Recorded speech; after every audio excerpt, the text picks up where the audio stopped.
Dame i gospodo novinari, Srbija je još jedanputa suočena sa ultimatumom koji dolazi iz Evropske unije i od strane zapadnih sila i Srpska radikalna stranka poziva državno rukovodstvo Republike Srbije, pre svih onoga koji je u državi nesumnjivo najmoćniji, a to je Aleksandar Vučić, da postupi na jedini mogući način u skladu sa Ustavom i zakonima Republike Srbije i da taj ni prvi ni poslednji ultimatum odbije. Srpska radikalna stranka već duže od decenije upozorava da Srbija nema šta da traži na zapadu. Mi upozoravamo da u Evropskoj uniji ne sede naši neprijatelji, već da su upravo vodeće zemlje Evropske unije glavni promoteri nezavisnosti Kosova, da su nas 1999. bombardovali da bi oteli Kosovo, da su nam u međuvremenu povremeno izigravali prijatelje, ali da je taj krajnji cilj otimanja Kosova i Metohije i taj poslednji zahtev, a to je nedvosmisleno priznanje nezavisnosti od strane državnog rukovodstva Srbije, nešto što će potpuno sigurno doći. Srbija je stavljena pred ultimatum pred koji nije ni jedna druga država. Ja ću vas podsetiti da pitanje Kosova i Metohije nije samo istorijsko, nije samo nacionalno, već i ekonomsko.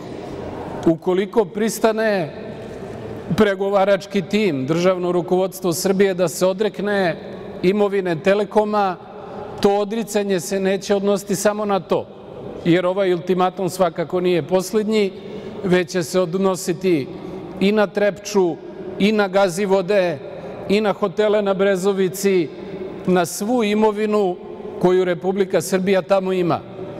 Samo rudna bogatstva na teritoriji Kosova i Metohije su procenjena na više stotina milijardi evra. Ne postoji država koja bi se toga odrekla, a mislim da je ono što je još neuporedivo bitnije, srpski narod na Kosovu i Metohiji, srpski manastir i srpska istorija. Marko Đurić je, rekao bih, uradio konačno jednu dobru stvar. Mi o njemu ne mislimo ništa dobro i svakako ne zaboravljamo sve negativno što je do sada uradio.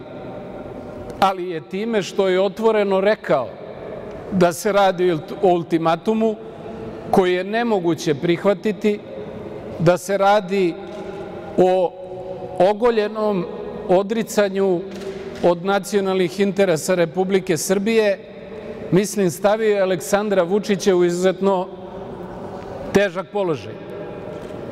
Jer kada to govorimo mi srpski radikali, oni kažu da nas vode neki drugi interesi, pre svega politički.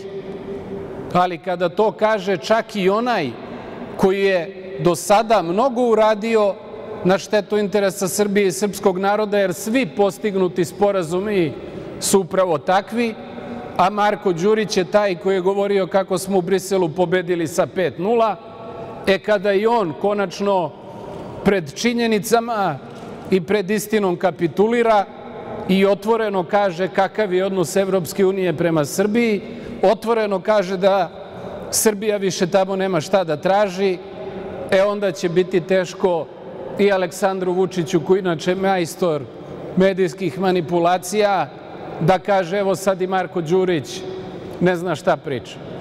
Ponavljam, uz ogradu i ograđivanje da mi iz Srpske radikalne stranke o Marku Đuriću ne mislimo ništa dobro i ne opraštamo mu bilo šta od onoga lošeg što je do sada uradio. Srbija ima samo jedan put, a to je jedan ispravan, naravno, a to je prekid, momentalni prekid evropskih integracija i udruživanje sa zemljama koje su nam prijateljske, a ni jedna država koja je priznala nezavisnost Kosova i Metohije, koja time osporava i naš ustavni poredak i teritorijalni integritet i nas kao naciju, nije nam prijateljska. Izvolite ukoliko imate nekih pitanja. Koliko ne, hvala vam.